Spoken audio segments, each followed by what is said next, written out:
কথা ভেবেই আমি ছাদ থেকে নামতে যাব, তখনই সিঁড়িতে থাকা একটি পিনে আমার পা কেটে যায় এবং আমি কোনোভাবে আমার রুমে এসে ঘুমিয়ে পড়ি।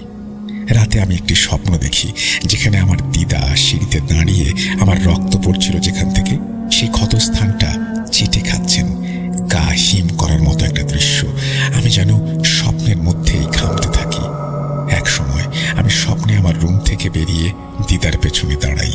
দিদা বুঝতে পেরে পেছন থেকেই মাথাটা ঘুরিয়ে আমার দিকে বলেন, ব্রহ্মনন্দীর নাথির মরতেই হবে। আমি লক্ষ্য করলাম তার মুখে যেন অন্ধকার, আর সেখান থেকে বেরিয়ে আসছে সেই ঠাকুর ঘরের বিচ্ছিরি গন্ধ। আমি সেখান থেকে পালাতে যাব, তখন দিদা একটি কালো সাপের রূপ নিয়ে আমার দিকে তেড়ে আসলো।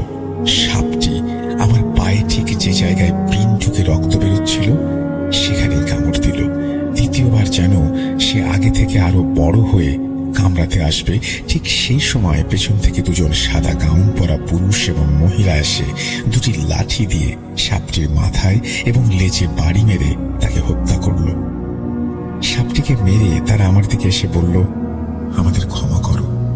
আমি তাদের কিছু বলতে যাব, পারলাম। সবাই ভালো থাকুন, সুস্থ থাকুন, মোস্ট ইম্পর্টেন্টলি রহস্যবৃত্তের সাথে থাকুন।